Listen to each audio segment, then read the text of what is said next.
गतांग से आगे छुआछूत आज भी जिंदा है पार्ट 8।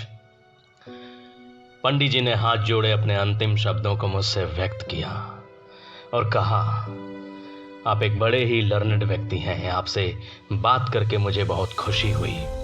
मैं अपनी सारी अप्रिय बातों को वापस लेता हूं। कभी बचपन में अपने घर में किसी व्यक्ति के बारे में सुना था कि जब भी वह व्यक्ति मेरे घर पर आता था तो घर के सदस्यों को रेरी मारकर बुलाता था, जैसे उसके लिए शंकर शंकरवा, कृष्ण कृष्णवा और राजा राम रजरमवा हो जाता था। आज पता लगा कि यह कृत्य करने वाले महाशय यही थे। उस समय मेरे पिता ने उनके इस लहजे का घोर विरोध किया था, जिस पर उन्होंने घर के और अन्य वरिष्ठ सदस्यों से यह कहते हुए शिकायत की थी कि यह लड़का तो बड़ा बदतमीज है। लेकिन उनको अपनी खुद की बदतमीजी नहीं नजर आ रही थी। बाद में इसी प्रकार एक बार जब वे घर पर आए और रेरी मार के परिवार के किसी सदस्य को बुला रहे थे, तब घर के अंदर से मेरे विजय भैया ने रेरी मार के बोला कि कौन हरे।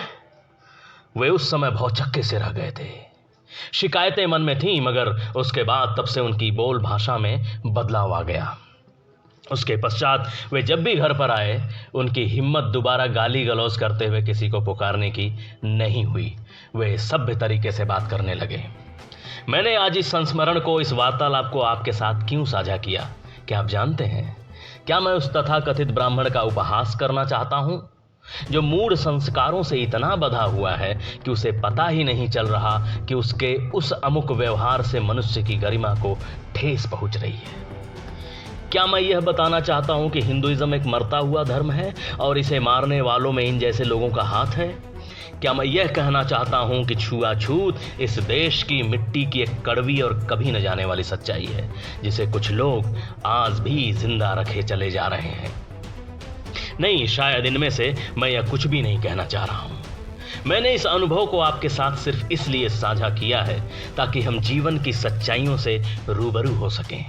आज हमें यह जानना चाहिए कि आदमी के संस्कार कभी कभी उसकी ग्रोथ में इतनी बड़ी बाधा सिद्ध होते हैं, जिससे निकलना अक्सर उनके लिए असंभव सा हो जाता है। वे इससे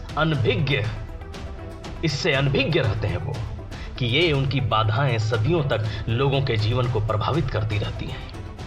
हमें आज यह देखना चाहिए कि छुआछूत भारतीय समाज का एक ऐसा काला सच है जिसने करोड़ों लोगों की जिंदगी को अपमानित करके उन्हें एक पद्दलित जिंदगी जीने पर मजबूर कर दिया है।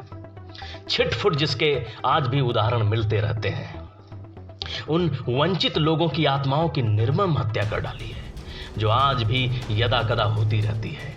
इसका पाप किसको लगेगा? क्या हम लोग इसका कुछ हिसाब लगा सकते हैं? और दुर्भाग्य से यह सब धर्म, भाग्य और शास्त्रों के नाम पर किया गया। भारतीय जनमानस के मध्य समाहित यह एक ऐसी सच्चाई है जिसे शास्त्रों में निहित उच्च विचारों की बात करके नहीं झुठलाया जा सकता है और नहीं समाप्त किया जा सकता है। इससे भारत बर्बाद हुआ है और होता भी जा रहा है। हमें इसको जड़मूल से उखाड़ कर फेंक देना चाहिए। मैंने इस मुलाकात को इसलिए आपसे कहा क्योंकि हम सबको मिलकर इस बीमारी का साक्षात्कार करना होगा, तभी उसका इलाज संभव हो पाएगा। मैं यह भी मानता हूं कि लोग बदले हैं, सतत बदल भी रहे हैं। इस तरह के मूढ़ ब्राह्मण अब अल्पसंख्यक में हैं। ये जाने वाली जमात है। आज के समय में बस एक सौहार्द हृदय चाहिए, एक सहयोग की भावना चाहिए, जो किसी भी व्यक्ति को किसी दूसरे के निहितार्थ भेदभाव की भावना से उसे रक्त रंजित न करती हो। मैंने यह कहानी इसलिए भी कही कि आज 2020 में भी छुआछूत जिंदा है। इससे न तो कोई लेखक, न कोई प्रोफेसर, न कोई IAS और यहां तक कि ना ही कोई राष्ट्रपति अछूता है। मगर इससे अब कोई फर्क नहीं पड़ना चाहिए।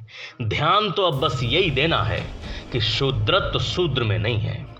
असल में अब कोई शूद्र भी नहीं है। या तो सब ब्राह्मण हैं, यद्यपि सोए सोए, उन्हें बस जगाना भर है, और फिर या तो सब शूद्र हैं जिन्हें ब्राह्मणत्व की उपलब्धि करनी है। वास्तव में शूद्रत्व तो उस सोच में है जो किसी को शूद्र समझती है, या किसी को ब्राह्मण, या फिर किसी को कुछ और। आज के लिए इतना ही।